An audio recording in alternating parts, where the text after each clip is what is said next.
Pour écouter cette session en français, veuillez cliquer en bas de votre écran sur l'onglet Interprétation et sélectionner le drapeau français. Hello, bonjour. Habari za leo. On behalf of ICLEI Africa, the Africa Center for Cities, Our Future Cities, Surge Africa and the Red Cross Crescent Climate Center, We are delighted to welcome you to the Rise Africa 2023 Action Festival. Rise Africa is a platform that brings together thinkers, doers, and enablers to inspire action for sustainable cities. This is the third edition of our virtual festival. it brings together insights, practices, and visions from across the continent. This year's theme is The Cities We Want. the cities we want. the cities we want. The cities we want. This mirrors the African Union 2063 Agenda vision, the Africa we want. It is a wonderful Pan-African call for transformative change. However, the agenda does not adequately embrace urbanization as a potential positive force for improving prosperity, inclusivity, and environmental well-being on the continent. We need more emphasis on the role of cities and local action. And this festival aims to provide inputs into this agenda. The cities we have are Expanding, incomplete, inventive, contested, facing impending crisis, yet brimming with potential. The cities we want are people-centered, Safe and healthy. beacons of culture, unflinchingly modern. And adapting to change and leading global innovation. We'll make these cities through Experimenting, learning collaborating, and amplifying the everyday actions of people who are shaping their cities. The festival invites you to embrace different ways of knowing, It invites you to forge new partnerships, Experiment with new concepts and ideas. to seek ways to bridge science, business, policy, and the arts. Together, let's enter this space in the spirit of poetic possibilities.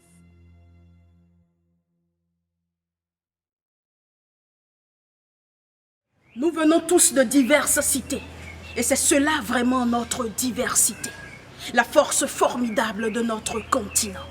Et pourtant, nous marchons encore sur des routes fragiles.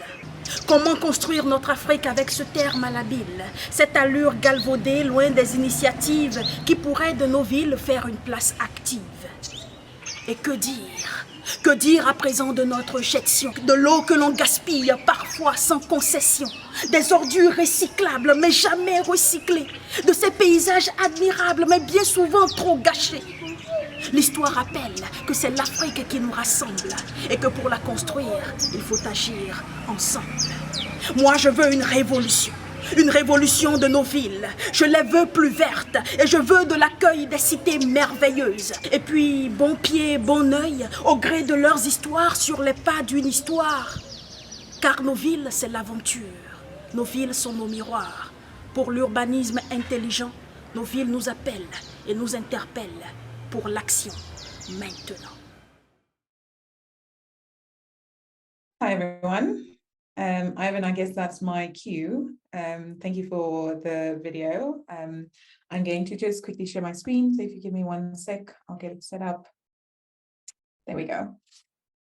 Good afternoon and welcome to this afternoon session, which is on the last day of the Rise Africa Festival. And I'm really excited to be able to talk to you a bit about how to build thriving tech ecosystems in Africa and also why it matters. My name is Anthea Hartzenberg. I head up engagement at OfferZen, which is a tech talent marketplace formerly, started in South Africa, but we've expanded to Europe in the Netherlands and Germany over the last few years. And I'll be chatting a bit more about what we do, but also hopefully have a good conversation about building more thriving tech communities in Africa. My aim with this presentation and with this session is that by the end of it, I will have convinced you of merely 3 things. The first thing is the importance of tech communities to drive specifically entrepreneurship in Africa and in African cities. Secondly, I'll share 2 simple recommendations based on some of the work that we've been doing in Europe and in South Africa for building and supporting tech communities in your own city and why it works. And then finally, I'll talk a bit about the risks for Africa and African cities if we don't get this right. I want to make this session as interactive as possible. So if you have comments or questions, please make sure that you drop them into the chat. Right, so a quick bit about me. I'm Anthea, as I've mentioned. I head up the engagement team at OfficeN. I'm from South Africa, and right now I'm working across Middle Earth, which is what we call the GMT+2 time zone. We service multiple markets in Europe, which is the Netherlands and Germany, and then also South Africa, which is where we started. But my background is actually traditional financial services, having worked at Old Mutual in South Africa for the Old Mutual Group, which serviced Africa, Europe, and also parts of the Middle East. I also worked in fintech, a company called Jumo, that was active in the Middle East and in Africa in the microfinance space. Right now, though, I am heading up engagement at OfficeN, as I've mentioned, and we're a tech talent marketplace. We flipped the recruitment model. So instead of developers applying for jobs, we have companies applying to developers with upfront information around salary, perks, and tech stack, etc. At OfficeN, me and my team also care about building, engaging, and growing our communities, whether it is on the company side, so companies hiring, and that's across hiring managers, tech hiring managers, right through to the C-suite, so chief HR officers, etc. And then also on the candidate side, so engaging with the communities across the markets within which we operate by sponsoring, being present at, sending speakers, and swag for these events. To date, we have over 100,000 developers in our community across all our different markets. So I have a little bit of insight into building communities, and I'm really keen to talk about that a little bit today. And then, yeah, I am originally from Cape Town, but I'm currently based in Nairobi. So if we have any power outages, please bear with me. I'll try and make sure that I'm up as soon as possible. Right, just a little housekeeping slide. So I want to make this as interactive as possible. So just for making that work, if you have a question in Zoom, you will be able to see a reactions button towards the bottom of your screen. You can click that and you can use the raise hand button, which is in that space. You can ask your questions as we go. I have a tiny screen today, so I'm across multiple different windows in this one screen. And so if I don't always get to the chat, just bear with me. If you have an opinion or a thought, please participate in our polls. We have 2 polls running through this presentation. And then, of course, so we also have some questions scattered throughout, which I'd love to have you participate in by just adding your comments in the chat. And then throughout the presentation, I'll be talking through kind of my view and my experience and recommendation based on my research. And, you know, that you might find a different experience in your own city. I'm really keen to hear that. So please drop it into the chat and we can make that quite interactive. To kick off the session, I'd be keen to see if that works. So if you've joined, if you could please just drop into the chat which city you're joining from. I'd be keen to see where we have representation, including the organizing teams. If you guys can just drop the city that you're dialing in from into the chat, and we can see if that works.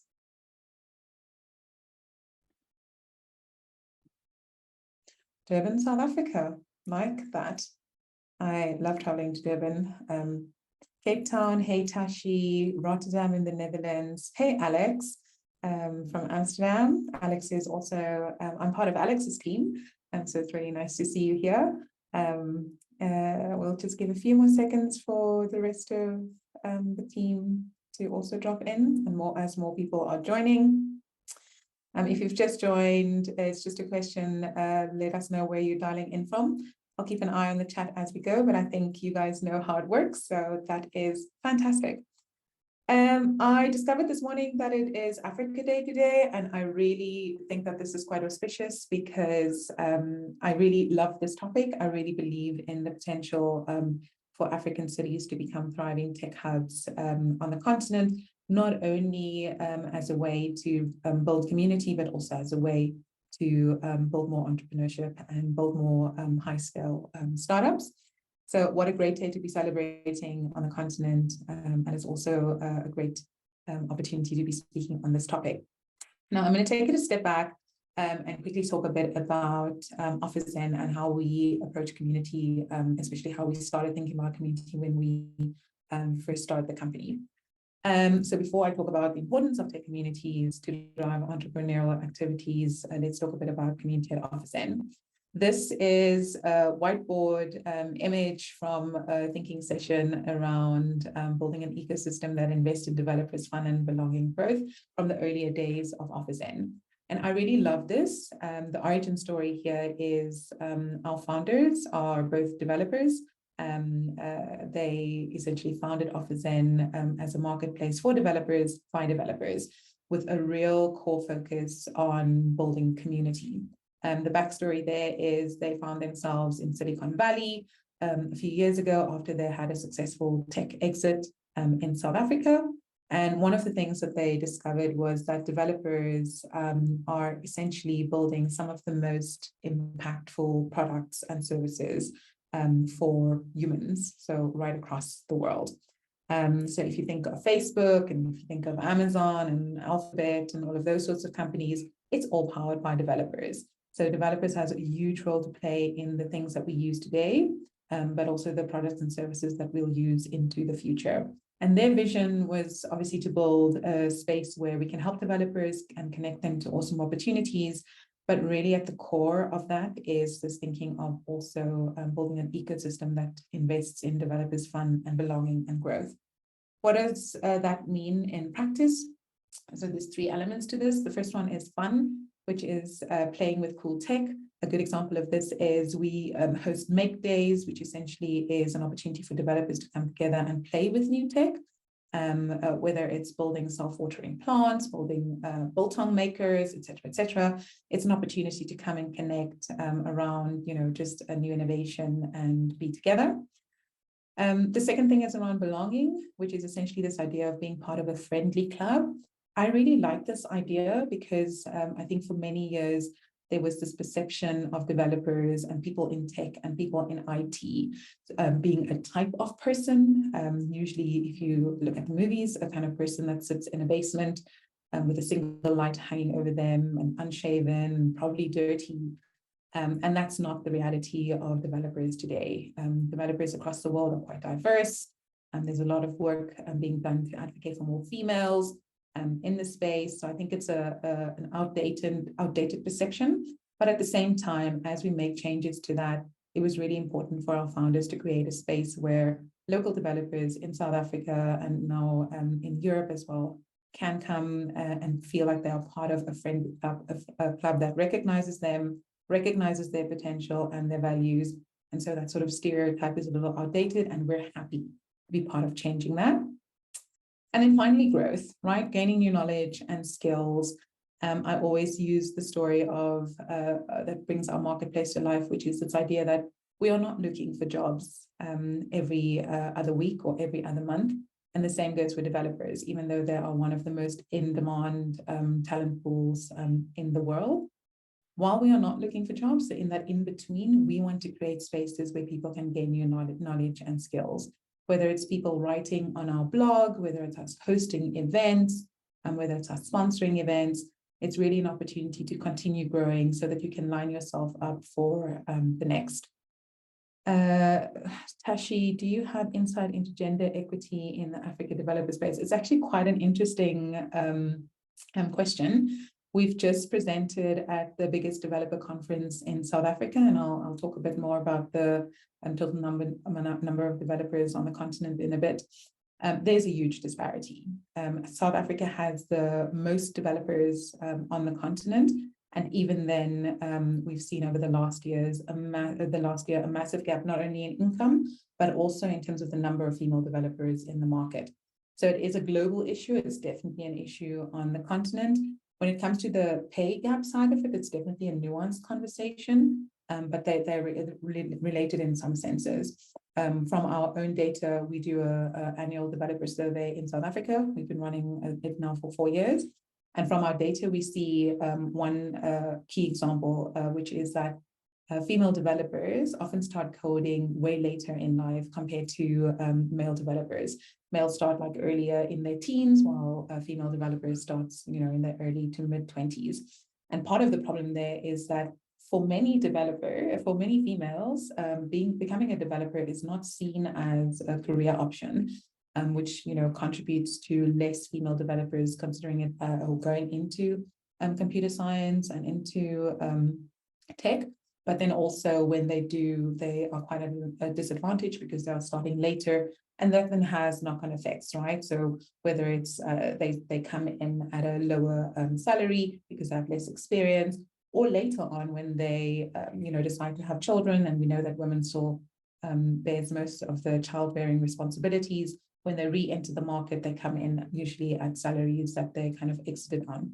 So yes, definitely from a gender equity and a pay perspective, there's a lot to be done. And I think that having the conversation, making sure that we present the data so that people can understand what the market looks like, it can encourage more conversation. Great question, Tashi. So to wrap up this, we really care about community. It's one of the things that we invest a lot of money into. Part of the things that we also do in my team is we distribute swag to the community, which is essentially t-shirts and hoodies and all of those things that the tech community likes.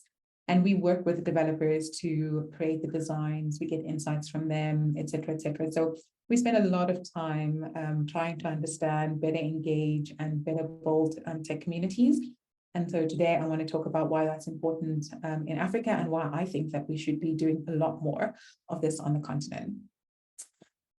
So just in terms of context, this is how the next hour or so is going to look. So I'm going to start with just zooming out a little bit on the continent so that we can understand what's happening in terms of tech, in terms of entrepreneurship and startups, and just get a sense of what's happening in the space. Then I move into a bit more of the detail around community, so understanding why tech community matters, and I have a whole story to tell then. Hopefully by the end of that, I will have convinced you of why it's so important for entrepreneurship. I'll then unpack only two recommendations. There's one for the public sector and there's one for the private sector. Obviously, OfferZen is a private sector player, so I'll be drawing on our experience on that. And then finally, I'll end off with a view of the risks if we fail, with a little bit of hope. It's not all doom and gloom. I think we still have an opportunity on the continent to turn things around. But the trend right now is alarming, and I think there's a lot that we should be doing and focusing on. Right, so I'm going to start with the context setting, and just to give you a quick view of what we are looking at when we are talking about Africa as a continent. So we have a working age population of 450 million people across the continent, which is expected to grow to around 600 million by the year 2030. Africa is one of the fastest growing continents in terms of population, which means that in the future, we will need more jobs. We will need different jobs, and we will need more people starting companies. We will need more support in urban areas as people move to cities for opportunity. There's the impacts of climate change that will, reduce people's ability to support themselves as communities sufficiently in rural areas. So there's a whole bunch of related impacts that we'll see as we grow our working age population between now and 2030. As I mentioned earlier, we have a lot of developers already on the continent. So Google reported in 2021 that as a continent, we have over 720,000 developers already, which is fantastic. And I'll later make a case for why this matters. But when you think about startups across the continent, we have about 8,000 startups, which is really exciting. But for a continent with, at the moment, 450 million working age population and overwhelming majority of young people, I think there's a lot of opportunity still in that space. So I'm really excited to talk about that. And why that matters is Africa only has 7 unicorns. And if I put that into perspective, the United States, a little bit, they have a leg up in terms of tech. They have over 300 unicorns. So, I mean, compared to the population of Africa, I think this certainly does us a disservice in terms of the opportunity that's available, but that's just useful context. I want to quickly delve into where those unicorns are. So overwhelmingly, they are in Nigeria. And this is important for later on when I talk about the impact of the ICT space, the digital economy on gross domestic product. But as it stands right now, those unicorns are primarily in the fintech space and in Nigeria. In Ghana, we have Supercharge, which is an interesting player as well. And then in Senegal, we have Wave. And then in Egypt, which is obviously not part of sub-Saharan Africa, but for the sake of being part of Africa, they have the MNT Halan. And what's interesting about that one is that that was a merger, so it wasn't actually an organic startup that grew into a fintech, but this is what it looks like.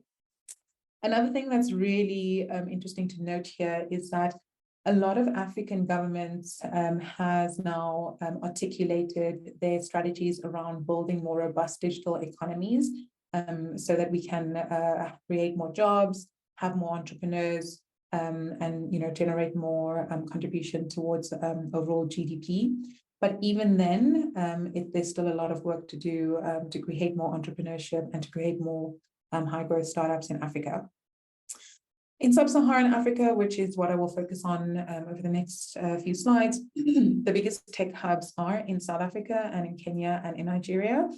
And to understand what that contribution is as it stands right now and what some of the activities are in this space, I'm going to unpack that a bit more. Right. So if we start with Kenya, which is where I am right now, the ICT industry at the moment contributes to about 7% to its GDP overall. This is on par with a country like Ghana, which currently has one unicorn. As you see from the previous slide, Kenya has none.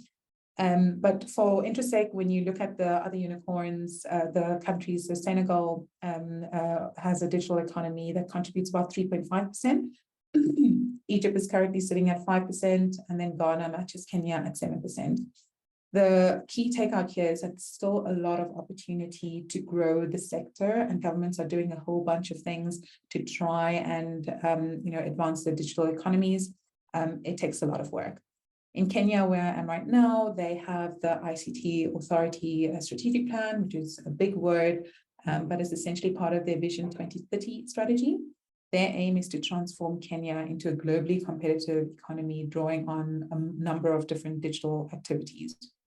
What that actually looks like, they have a few concrete goals. So firstly, they've developed an e-citizen portal, which allows citizens to access government services online, such as paying taxes, they can renew their licenses, or they can apply for government jobs.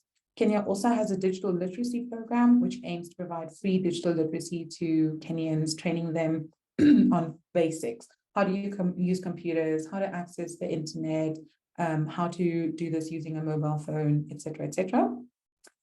Obviously, from an infrastructure perspective, there's a lot of work to be done to roll out fiber optic backbone across Kenya, and they are working to provide high-speed internet to all parts of Kenya.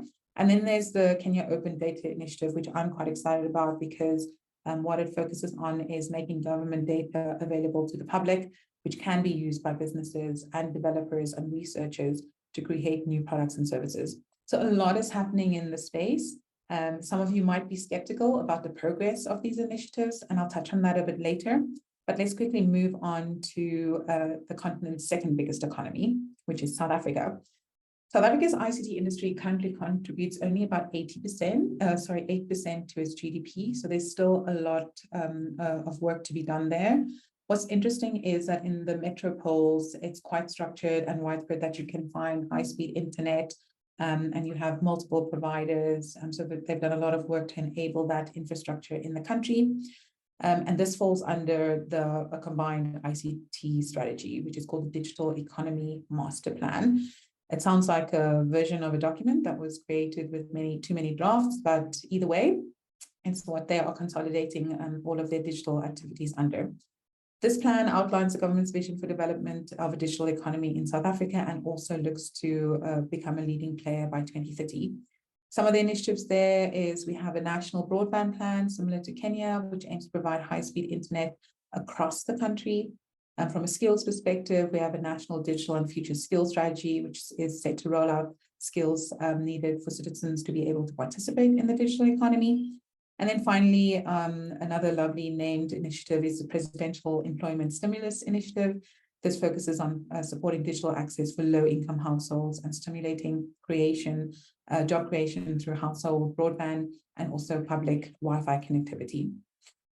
Moving on to the biggest economy on the continent, which is Nigeria. It's not surprising that 18% of its GDP is derived from ICT and ICT activities. As I mentioned, they have the largest number of unicorns on the continent, and they've been doing a lot to partner with entrepreneurs to foster even more growth in Nigeria specifically. They have the National Digital Economy Policy and Strategy, which was launched most recently, so in 2020, and it aims to make Nigeria a leading player in the global digital economy by 2030. Part of that is working with successful entrepreneurs, and I'll touch on that a bit later because that is key to helping realize digital goals. In 2009, they established a digital transformation office, which kind of oversees the implementation of the strategy. And that's also working to coordinate the government's digital activities. So what does this look like for Nigeria in practicality? They have an aim to provide high-speed broadband internet access to all Nigerians, but their focus is to get to 30% by 2030. They've also established the National IT Development Agency, which is responsible for developing and regulating the sector. And from a promotion perspective, they are drawing on multiple successful entrepreneurs from these different unicorns to help understand the structural limitations to making this work.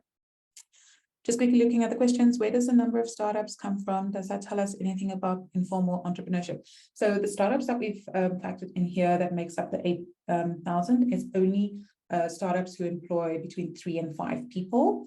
I don't have for the slide, I don't have, or for this presentation, I don't have the data on where they are, but I can definitely share that after this. We have not taken micro enterprises into account because research has actually shown that micro enterprises are not responsible for the majority of job creation. It's usually sustaining existing livelihoods.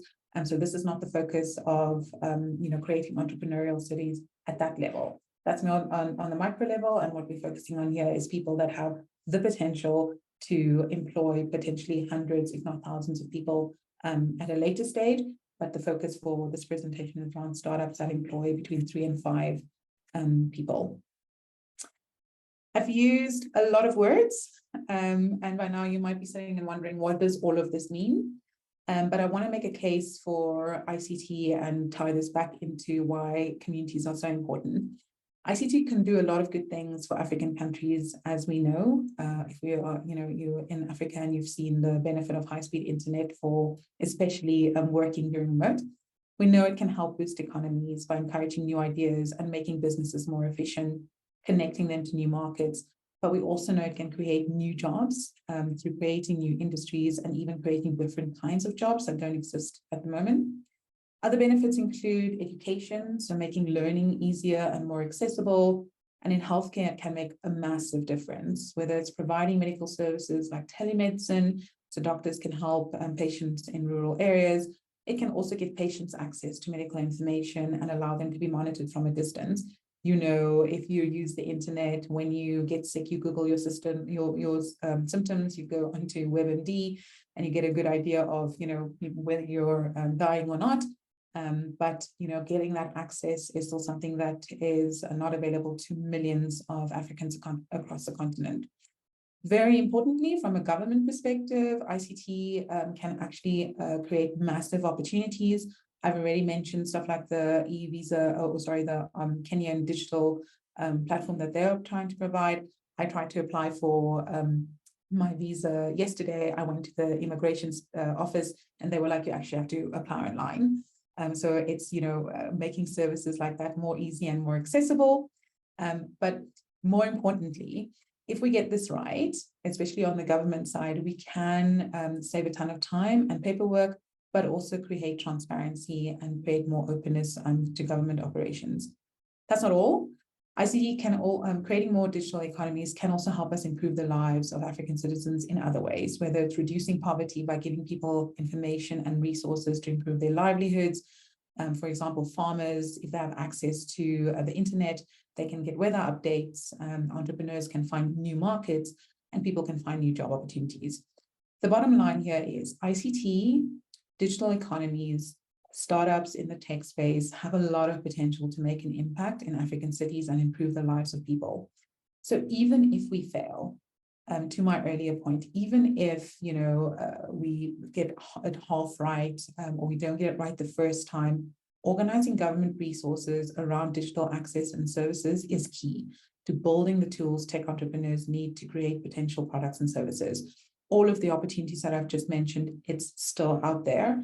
And we need to do more to create communities that can actually seize these opportunities. One data point that is in support of this is the amount of funding that we see flowing into African startups every year. And that's kind of giving us an indication of global appetite for some of these solutions. Very briefly, there's been a huge influx in investment in African startups with venture capital firms from all across the world jumping in to fund tech companies in Africa. This surge in investment is paying off big time. So $4 billion USD in 2021 and about 4.8 billion in 2022. You might be wondering why the massive interest in African startups, not only because we have the opportunity, but those entrepreneurs that are building high growth startups are actually creating real impact on the economy. So from an investment perspective, massive opportunity, but because there's so many opportunities to create change on the continent, we need more entrepreneurs to kind of seize those opportunities. Beyond the massive digital economy opportunities I've just mentioned, we also have a growing middle class. So as more Africans climb up the economic ladder, they've got more money to spend on stuff, including tech products and services. And that's creating a huge market for startups in Africa. But it's not just about money. Mobile technology has also expanded. So everyone's got a phone these days, and they're using it for everything from banking to shopping to socializing. And that's opening up a whole new world of opportunities for African startups to create really innovative mobile-based products and services.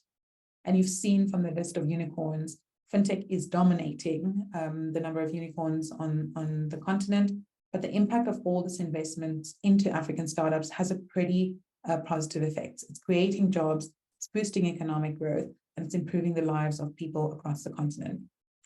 But Africa is not immune to global shifts.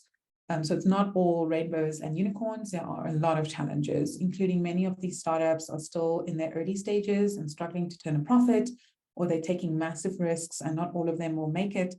Plus the competition for investment is fierce, so only the best of the best will secure funding. They need to thrive, specifically funding from VCs internationally. And when it comes to global venture capital market shifts, so like we've seen the scare over the last few months, we know that Africa will be impacted, right? Africa is not immune, despite the massive opportunity that we have. How does investment funding in African ICT compare to other continents such as Asia? In fact, it's probably more on par with what we are seeing in Asia because you have similar demographics. If you think of countries like India, also massive investment from international company venture capital firms that go and they set up offices there because of the opportunity to not only roll out digital services and products, but also as the population shifts into more middle class, as more people come out of poverty, as you have more access to internet, it creates more opportunities. Right. Next, I just want to run a quick poll. So in your view, what is the biggest challenge to creating more high growth startups in your city? Keen to hear the thoughts from the audience. I think Ivan is going to drop a poll onto the screen. There we go. So we have a few options there. We have lack of funding, lack of mentorship, lack of entrepreneur experience, and lack of skills. So if you can just add your voice there, I'd be keen to hear. Okay, we've pretty much even spread across lack of funding, mentorship, and experience. Okay, that's quite interesting. Waiting for last few votes, lack of funding. Yeah. Okay, so the leading ones there, lack of mentorship and experience, love that. Definitely the rest of the presentation speaks a lot to that. And then lack of funding, and then not lack of skills, which is quite interesting in itself. But thank you for participating. I'm going to move on to the next section now, which is essentially talking about, okay, let me just click share results so we can all see the results.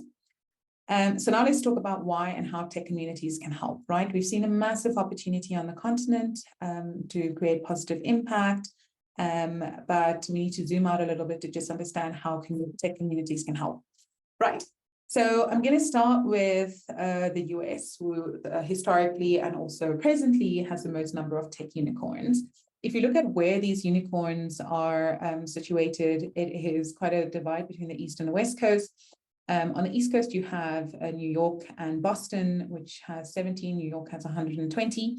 And on the West Coast, so Silicon Valley, Palo Alto, San Francisco is 195. And this is where you've seen the Googles and the Amazons and the Facebooks being located. What is interesting is when you overlay this with the number of tech meetup members. So there are other cities with tech communities, but by far, the number of tech meetups are concentrated in these cities. So Silicon Valley is home to some of the most successful tech companies in the world. As we know, the region is also home to a large number of tech communities, which provide startups with access to talent, capital, mentorship, and resources, and I'll unpack that in a bit. New York City is also interesting. It's another major tech hub, but there you have a huge concentration of venture capital firms. So this combination of kind of tech community, access to resources, funding is what helps create a thriving ecosystem in New York City. The US is obviously an outlier in terms of the number of tech unicorns, but if you take this to Europe, which has similar dynamics, you also see similar trends. So in Amsterdam, in the Netherlands, it is a leading city with 6 unicorns overall. And if you look at the number of tech community members, it's also concentrated around there. The same can be said for Germany, where you have 24 unicorns. By far, Berlin is the leading city. And if you look at the number of tech community members there, it's almost 240,000. And then finally, in France, you have Paris with 21 unicorns. And then if you look at the number of tech community members there, it's about 68,000. So what does all of this mean? Research has shown that there is a strong correlation between the number of tech communities and the number of high growth tech startups in a city. The idea here is that tech communities provide a number of benefits for startups, including access to talent. The tech communities are a great place to find talented software engineers, but also product managers and other startup employees. It's also a great way to secure capital. We've seen this in Nigeria, where you have successful entrepreneurs. When they are part of building community, they also invest back into startups in the city. So community is important to give people access to that. Thirdly, access to resources. So these communities often have a number of resources that can help startups, whether it's co-working spaces, accelerator programs, incubators, or just networks, right? Access to mentors, access to advisors, et cetera, which finally is just the last bit here, which is mentorship, which is what startups many times need. So if I look at the results from the poll, lack of mentorship right up there, because it's so important for entrepreneurs to get access to people who have gone through and navigated building startups. All of these benefits can help startups grow and succeed. So as a result, tech communities often are found in the areas with a high concentration of high growth tech startups, as we have now seen. So when it comes to tech communities, they are an important part of the startup ecosystem, and they can provide the resources for entrepreneurs to build more high growth startups. Sorry, I'm just quickly taking a look at the chat. Okay, that's fine. Moving on, I want to talk about a concrete example, the Homebrew Computer Club. Many of you might not know what this is, but this was an important early meeting place for hobbyists and early computer enthusiasts in Silicon Valley. It was founded in 1975, so one of the earliest tech communities, literally when the personal computer was in its infancy, and it quickly became a hub for development of the personal computer and everything that went along with that. This club met every 2 weeks in a garage in Menlo Park in California, and it attracted a wide range of people, including engineers, scientists, and entrepreneurs. At their regular meetings, members would share ideas, show off new projects, and learn from each other. So very typical of the kind of tech meetups that we see today. We see this in Cape Town. I've seen this in Nairobi. I've seen this in Amsterdam. I've seen this in Berlin. And it is exactly the same thing. The model has not changed. And I also know this because in all of these cities where we operate, we sponsor these communities. We go and attend these meetups. So we send speakers so that we can understand how these things operate, and it hasn't changed since, I guess, the 1970s. The Homebrew Computer Club is well known, or specifically because it was instrumental in the development of the personal computer, because of this community that it had, who were really quite passionate about technology. But it also provided a forum for the exchange of ideas and information. And that is really important when you want to build entrepreneurial cities. You need people to connect, share ideas, share innovation, and tech communities enable that. The club helped launch the careers of many of the people who would go on to found some of the most successful tech companies in the world, including Steve Jobs and Steve Wozniak. And I think this really underscores the importance of tech communities to inspire high growth, world-changing startups. I do have a video here, but I'm not going to play it just for the sake of time. But what I hope the last few slides have convinced you of is, one, the importance of tech communities to create access, not only to entrepreneurs, but access to talent, access to resources, the importance of tech communities to drive ideas and innovation. And if you capture that just in bringing people together and enabling that, you get there, you create new ideas, you create new innovation, you create new startups. And then, of course, from a business opportunity perspective, if you bring people together in African cities, there is the potential for them to do things together, to build startups that can actually employ people and really make a difference towards GDP. I also hope that I've proven to you that tech communities and thriving entrepreneurs go hand in hand. Right, moving on. What does this actually mean for Africa, which is the crux of this presentation? So I wanted to play a little bit on the theme for the festival over the last few days, which is the cities that we want. But for me, I actually believe when it comes to tech communities, when it comes to the kinds of problems that we can solve with entrepreneurship, these are the cities that we deserve. And I'll explain to you why. So firstly, what we know so far is that we have investment, right? We have investment internationally. In Nigeria, you have successful models of successful entrepreneurs plowing back funding into the local community. So we have investment. The next thing that we have is talent, right? I've just mentioned the over 700,000 software developers, but we also have data scientists, product managers across the board. There's a whole bunch of other tech roles that I haven't even touched on. But when it comes to community, this is often where we fall short. Got a really nice Moira Rose gift here. It's just something that we haven't yet cracked, but there are positive signals. So when I looked at the research, I wanted to understand whether, a community historically has played a role in how we show up as Africans and in African cities. And I found this really interesting study, and this is a quote from the study, which I just want to share with you guys, which is essentially, historically, Africans believe that community, it's only in community where you find where the life of the individual acquires true meaning. So if you weren't part of a community in the past, you would probably not, especially in rural areas, you wouldn't survive. You'll be eaten, you wouldn't be able to feed yourself, etc., etc. So it's a natural tendency for Africans to want to commune based on the research.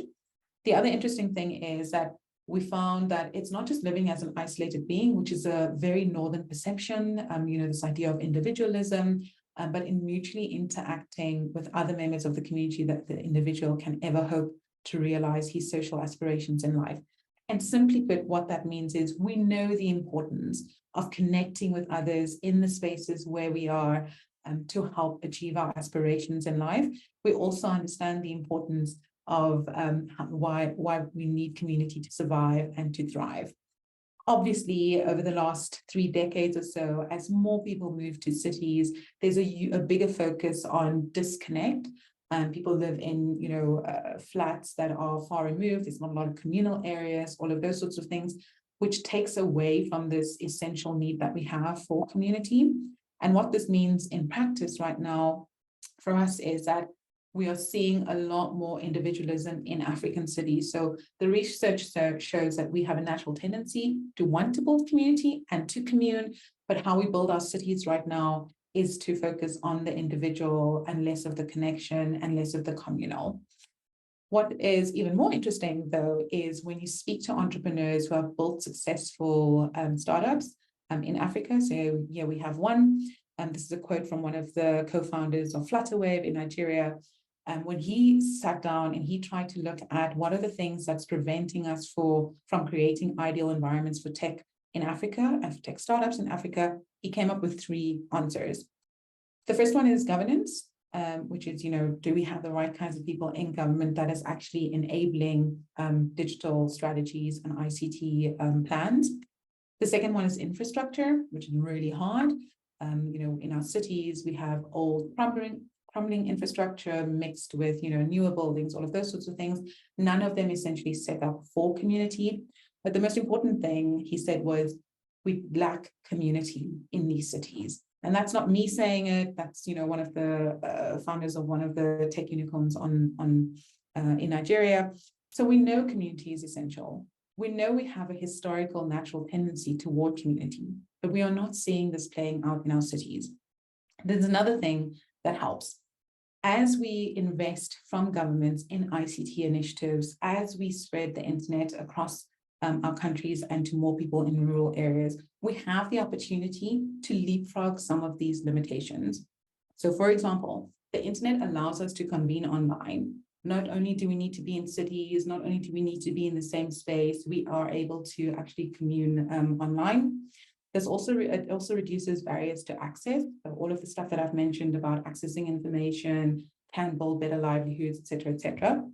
Startups can also address, or the internet and tech communities can also address social issues that would take governments years to address, right? So if we get this right, if we are building tech communities, and if we are fostering more entrepreneurs, we can actually help address some of the social issues that we haven't been addressing from a government perspective. But more importantly, from a successful entrepreneurship perspective, you can have entrepreneurs, which some people might call boomerang entrepreneurs, who leave and go study abroad and then come back and invest resources into startups in African cities, which means we can surpass, traditional finance barriers or even outdated incubator models. One prime example from Nairobi is after the success of M-Pesa, which many don't know was actually a partnership between a private company in Kenya and then the UK Development Agency in the UK. We've seen that the donor model can also be updated. And so a lot of funders are looking to replicate this by focusing on more tech-oriented initiatives, which can help us overcome some of these outdated, just give money and not create sustainable solutions on the continent. Very conscious of time, so I'm just going to go to the next section. How do we bring all of this together? How do we bring the talent, the investment together with the government investment into ICT infrastructure and resources? How do we make this come together so that we can actually foster the tech communities needed to build more entrepreneurs? And I only have 2 recommendations, and they are very brief. The first one is to look at a bottom-up approach. And the second one is to actually just work with the local organizers that are in your cities. Right. First one is based on a study that was done in Nairobi and in Bangalore. And this study wanted to understand why are we seeing so much faster growth in Asia when it comes to startups that reach the high growth stage, and also then comparing that to what we are seeing in Africa. I mentioned earlier that the 3 tech hubs in Africa is South Africa, Kenya, and Nigeria. In Nigeria, we've seen models of not only huge investments from successful entrepreneurs, but we've also seen these entrepreneurs coming back and investing in the community, right? So Kenya was an interesting case study because what we found, or what the study found in Kenya, was that the people that are leading the incubators and the business plan competitions and the accelerators in Nairobi are being run by people with no entrepreneurship experience, no entrepreneurial leadership experience, which is quite different to what we saw in Bangalore. So in Bangalore, you actually have 40% of the experience, support, and investment in Bangalore's network comes from people who have led companies that reached 100 employees or more. So when you have these kinds of people involved in the communities, these are the people that actually contribute and to more entrepreneurship and higher scale and growth. So what does this mean, right? What does the study mean in terms of what we can do to enable and foster more of these companies in these cities? The TLDR, the bottom line is, when people who have led firms that scaled are more influential in African cities, in these tech communities, it actually helps to empower other entrepreneurs and entrepreneurial communities. So the question that I always think about is, when you are in your city and when you are attending, business plan competitions and accelerators and incubators, who are the people that are leading these organizations? Who are the judges that are sitting on these panels? If they are not successful entrepreneurs who have navigated the challenge of African cities, then we need to revisit this and we need to rethink how we assemble these people. From a practical perspective, what that means is you want to look at the successful entrepreneurs in your city and invite them to the table. This is primarily for governments and the public sector. So your startup organization should feature these successful local founders. We want to tell them their stories. In Cape Town, we have an organization called Westgrow, which is part of the Western Cape government. And they really go and find these successful entrepreneurs and tell their story locally, but also now internationally to companies that want to invest in the Western Cape. Are they being consulted? Right, so they've overcome all the existing barriers and challenges to build successful companies. If you think of Nigeria, a country not without its own ills, not without its infrastructure problems, not without its corruption problems, et cetera, et cetera, et cetera, they have still got the most tech unicorns on the continent, which means that these founders have overcome all of these challenges. These are the people that you want to be advising, speaking to, mentoring, and have access to for entrepreneurs that want to start businesses. So when it comes to tech communities, when it comes to community, these are the people that you want front and center. And then who are the people that you are celebrating? Who are the people that you are rewarding? Who are the businesses that you are promoting as part of your investment cells at Davos and all of those sorts of places? From a perspective of, really creating access, elevating these entrepreneurs, it can only be good for creating more entrepreneurs in your city. So the question there for you in your city, when you are thinking about, how we foster these communities, look at your entrepreneurial ecosystem and question who are the people that are part of these tables, that are making these decisions, that are judging these competitions, because that will give you a good indication of whether we'll be able to build more scaling companies in your city or not. Then the second thing is a very local approach, and this is based on the work that we do at Office N. So this is a lot more up in my alley. The idea here sounds simplistic, but it works. When it comes to local tech communities, our approach is just to enable them, just get them to do more of what they're doing. And why I know this can work is you have communities in cities like Nairobi, excuse me, you have communities in cities like Cape Town, like Johannesburg, Lagos, all across the continent. I've attended meetups in Dar es Salaam, I've attended meetups in Kigali, and these organizers are struggling with basic things. They cannot find a space to host their event. They cannot find access to refreshments for their attendees. They struggle to get speakers. They struggle to get people willing to share their expertise. And this is real, but really simplistic things. The reason why supporting local organizers is so important, because these are the people that are offering up their time to build community in cities, and specifically in African cities. These are the people that are overcoming the lack of infrastructure, reliable transport, et cetera, and they are plowing into building communities in our cities. And from a private company perspective, speaking on behalf of Office N, we see that as opportunities. And from a cost investment perspective, you can create win-win relationships. So in Europe and in the US and in most of these cities where we have high concentration of tech meetups, you see these companies using it not only to access new talent or build their brands, but it's also creating a multiplier effect, which is essentially that the more local organizers we support, the more they can do, the more people we can reach. And it's a win-win equation. So when you think of where your company can start in terms of how to enable more local organizers and communities, this is the kind of simplistic approach that you can take. Go to these meetups, speak to the organizers, find out what their challenges are, and then we build from there. I mentioned earlier that this plays out well in the Northern Hemisphere. We also see this play out well in South Africa and in the US, but these are all meetups that I've just gone onto meetup.com, pull a little screenshot of their event banner, and you can see the different range of companies that are stepping up and supporting local communities. It is even more important that we do that in Africa. It's even more important that we create spaces, enable organizers to do more of this so that we can create more tech communities and in that way create more entrepreneurs. What happens if we don't get this right? A very important question. So we know in South Africa, as often we're a tech company, that developers are the most in-demand talent pool right now.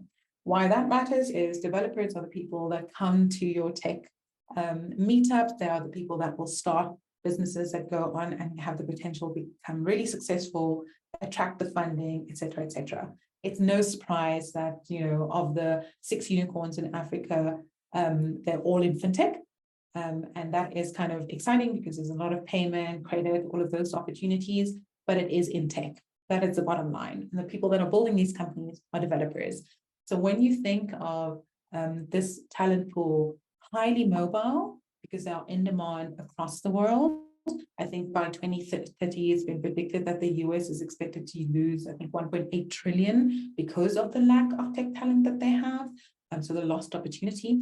So you have developers who are incredibly mobile, in demand, also the right kinds of people that you want in your cities to be building these new startups and scale-up companies. But what we will risk if we don't get this right is we'll see an increase in trends we are already starting to see. Many talented Africans are leaving the continent in search of better opportunities. Without entrepreneurial opportunities, Africa will continue to lose its best and brightest minds. We know this from a report on developer jobs, the one that I mentioned earlier from Google. We know that 38% of developers on the continent is already working for an international company. We can only expect to see this increase if we are not creating opportunities, spaces where they can foster new ideas, create new companies, et cetera, et cetera. And so I think from a trends perspective, we'll see this grow. But even more importantly, as we see more global investment into startups on the continent, you will also see more founders moving north. 2 of Nigeria's unicorns, the tech talent place Andela and the company payments company Flutterwave, they are considered Nigerian companies, along with Paystack, that's also a unicorn, but they're all registered in Delaware, mostly due to expectations of their international investors. I've worked at companies where founders have moved to London because that's where investors want the visibility, et cetera, et cetera. So as I've mentioned, if you have more spaces where we elevate our local founders, they are part of the conversation to create the structural change. They are plowing back their money back into the community. We can hopefully keep more of them on the continent. We are losing those skills. We are losing the expertise, people that have overcome the current barriers that exist in our cities. And if we don't get tech community right on the continent, this is a trend that will continue. Finally, one of the biggest things here, which is unemployment. As we grow from 450 million people to 600 million people by 2030, we will absolutely need more jobs. We will need newer jobs. We will need more companies, more startups hiring all of these people. Governments will continue to be under strain. They struggle to create jobs already in a lot of African countries. They cannot and will not be able to keep up with the pace of unemployment. The rate is already high and is expected to grow over the coming years. Without entrepreneurial opportunities, many young people will be unable to find jobs and will be forced into poverty. There's other global trends like the rise of AI that will also displace people, et cetera, et cetera. So for me, this is really important to kind of address a looming catastrophe in the coming years. I see, Ivan, that you have messaged me. I got the time wrong horribly because I've been aiming to finish within an hour. So my apologies for, I guess, keeping it short. But I am actually on my last slide. And I wanted to say that there is hope. So there's some great examples that we're already seeing from the investment into ICT infrastructure that is already working. In Lagos, in Nigeria, the government has created a number of initiatives to support entrepreneurship, including the Lagos State Employment Trust Fund, which provides loans to small businesses, and Lagos State Innovation and Technology Hub, which provides training and resources to tech entrepreneurs. In Kenya, in Nairobi, where I am now, the government created the Nairobi Innovation Hub, which provides a space for entrepreneurs to work, collaborate, and access resources. The hub has been credited with helping to spur the growth of the tech sector in in Kenya. And then finally, in Accra, in Ghana, the government has created the Accra Metropolitan Assembly Business Incubator, which provides training and support to entrepreneurs. The incubator has already helped to create 1,000 new businesses in Accra, which is really exciting. So we are seeing some of the results of the investment from government into creating access to internet, to infrastructure. We are seeing some of the benefits now of investing in entrepreneurs. We are seeing the benefits now of rolling out widespread internet, et cetera, et cetera. But it is not enough, and government cannot do all of it. So we need to focus on how we can create more tech communities, how we can actually use those communities to create more entrepreneurship on the continent so that we can solve some of these problems that exist and that will only become worse over the coming decade or so. So in closing, I think we have a huge opportunity on the continent. I think we have the historical sense of wanting to commune that we can definitely draw on. We have the talent, we have the investment, but we need to crack how we enable and foster more tech communities on the continent. We definitely can leapfrog a lot of the limitations that we have historically might have kept us back, but we also need local governments to step up, really shine a light on successful entrepreneurs, get them to be part of the conversation so that we can tap into their expertise of navigating and overcoming the shortcomings. And then from a company perspective, step up, find your local organizers, support them, understand what their needs are, invest the time. It can be a win-win situation, invest the money, it can be a win-win situation. So I'm really excited about the opportunities that we have. There are silver linings, definitely, but there are also hard lessons we will learn if we don't get this right. And I'm going to leave it at that. Any further questions?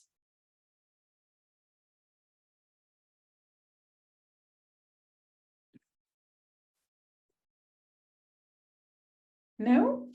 Well, in that case, I'm going to thank you for your time. I hope that this was useful and that wherever you are, you can tap into some of the things that I've shared today. I'm really passionate about this. I really believe this.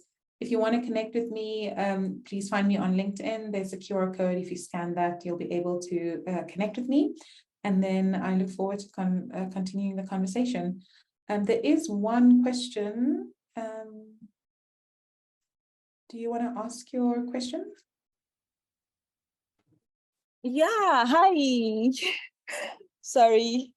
I just want to say that, and I'm sorry I can't turn on my camera now. I just want to say that I really loved the presentation and the placement of all the ideas and so many things that came out of it, specifically looking at, for me, I saw the poll where the need or the selection for having this mentoring outweighs the need for funding. And that really shocked me because I've always believed that, there are lots of mentoring opportunities around, right? And some of them are free, some of them you need to pay for, but funding is really not so. You could be in this space and have all your startups or be working on a startup for 5-10 years and still not secure funding. And I'm just wondering if you could make more emphasis on, accessibility to funding, especially in the tech landscape, but also specifically looking at, is there any way to link that to also climate financing in the sense of having maybe startups or some software that are working around addressing issues of climate change, but then, linking it to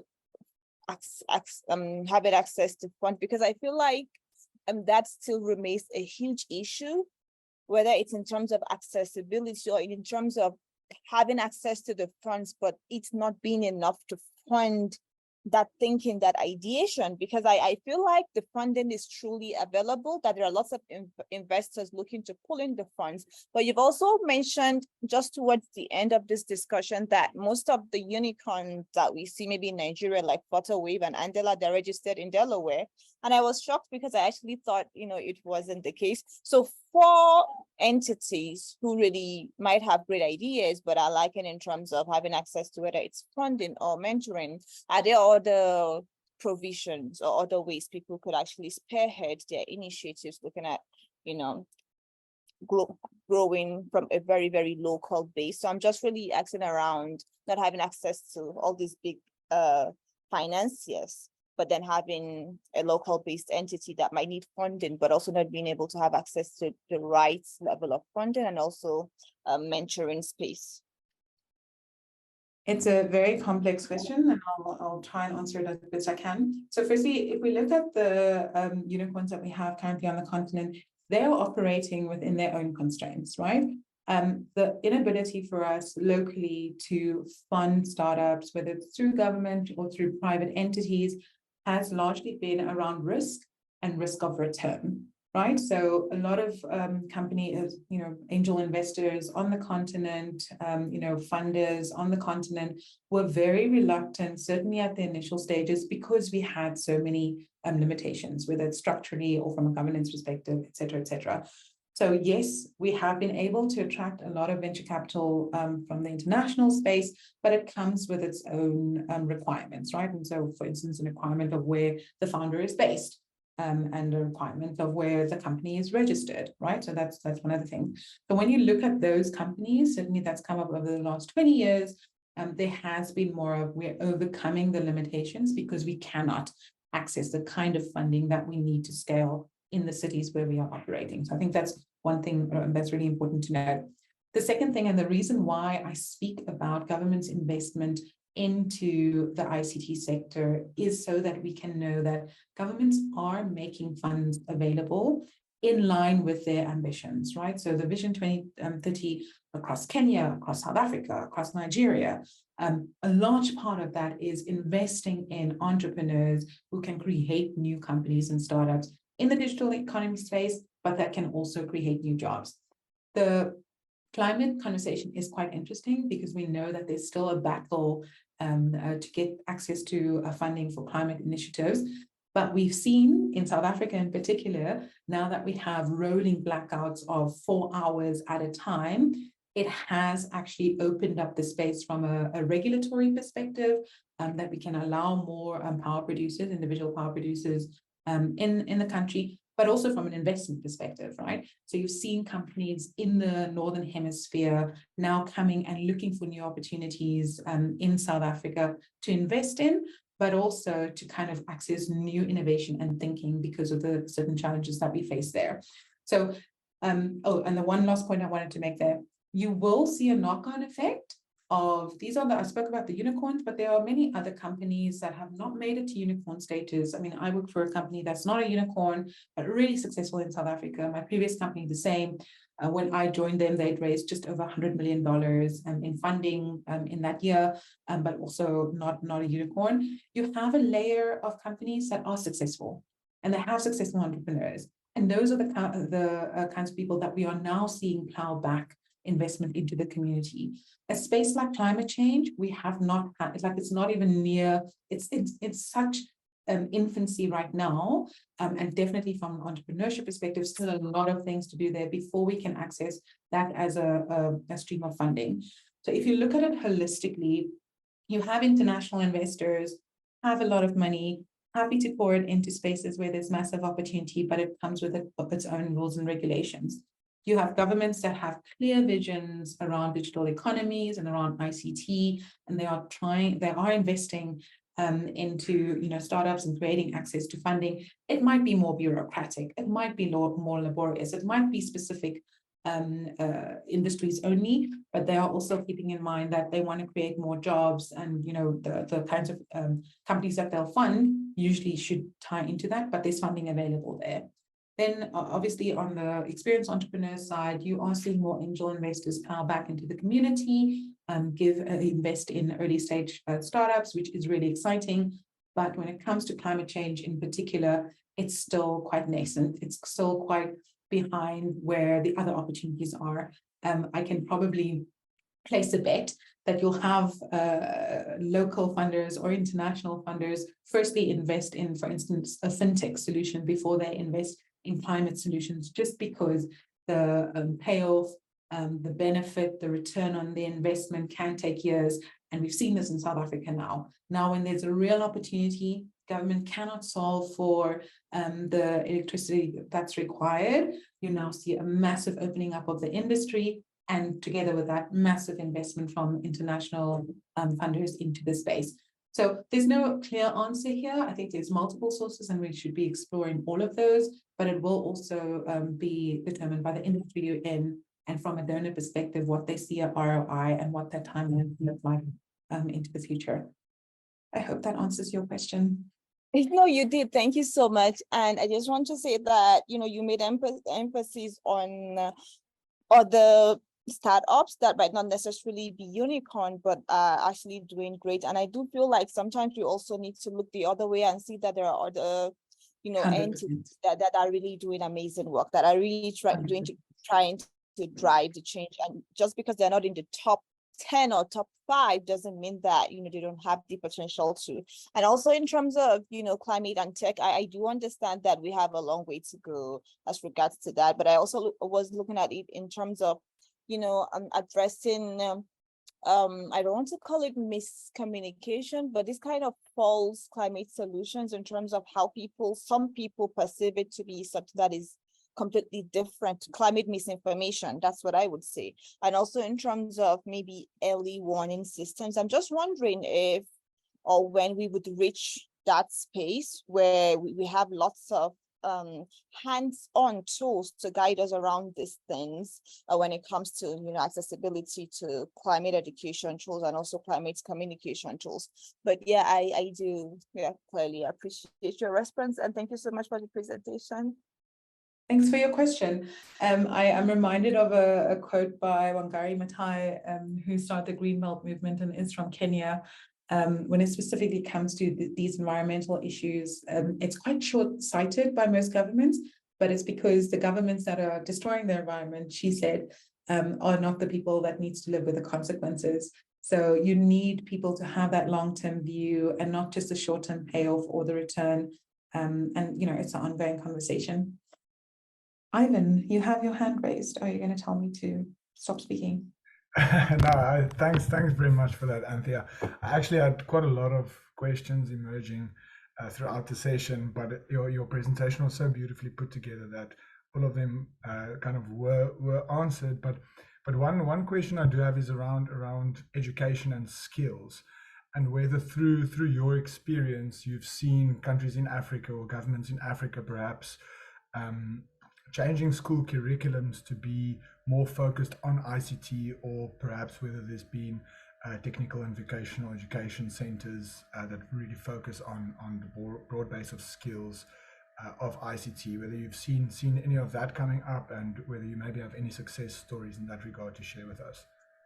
Absolutely. In fact, Kenya right now are trying to make digital literacy and coding part of the curriculum for their school system. So that's a great example. I think the one challenge is in more advanced economies, probably like South Africa, you have more advanced systems of education with many stakeholders, right? And so it can be quite fractured in terms of how you roll that out. But governments are starting to realize that the kinds of skills that we need that will enable people to start businesses, contribute to new jobs and new industries are not the kinds of skills that necessarily we are teaching in schools today. It is hard to change. These are macro systems that runs across countries, but you need to be bold. Governments need to be a lot bolder in this space. So like I said, the Kenyan example is probably a good example of where you have kind of initiative that you want to roll out at a macro scale, so across all schools, and that will require different skills from teachers, that will require different kind of curricula, et cetera, but we are starting to see that governments are shifting in terms of their approach and the kinds of skills that's needed. It is a macro solution, and it makes it much harder because of the multiple layers, whether it's tertiary, whether it's primary, whether it's high school, whether it's at early childhood development, giving children access to digital tools and those sorts of things. It is also a massive investment. So if you think of the kinds of money that, especially in South Africa, that goes from the public purse to schools just to keep them going. And even in South Africa, we still have entrenched problems like pit toilets and all of these sorts of things that complicates things. You have to weigh that up. You have to weigh it up against the amount of money that's available, from the government to keep that going, but also update curricula and update teacher skills and, make sure that we have those sorts of things. Another good example in South Africa is we have private organizations. We have a company called MindJoy. And MindJoy has also international funders, so from Silicon Valley, and they come with its own requirements. But the exciting thing there is that they partner with schools and they actually make it part of the schooling education to teach kids how to code. I have a very young nephew, he's 12 years old, he's participated in that. It's very easy to navigate, they have all the tools, there's a huge appetite from the kids, but not from the schools. Which is because they are trying to balance, all of the things that goes with, teaching and the limited resources and for education and teachers with, trying to get them prepared for, this future of work and the skills that they need. So I think it's a complicated and complex issue with multiple different layers, but we need bold governments. We need governments like we see in Kenya, where the intention is to get kids to all learn how to code because they are thinking about the future and the kind of skills and jobs that will be required. But we cannot, shy away from the fact that the education system in a lot of African countries already attract a lot from the public purse, and it will be on top of that. Thanks very much. That's a good question. No? Thank you all for your time. I really appreciate the questions and the contribution. I hope this was valuable. I really am passionate about this. If you want to connect with me, please do on LinkedIn. Happy to chat a bit more. And then thanks, Ivan, for all the support and for helping make the session run very smoothly. Appreciate it. I think that is it. Thanks, humans. Have a nice afternoon. Bye. Yeah.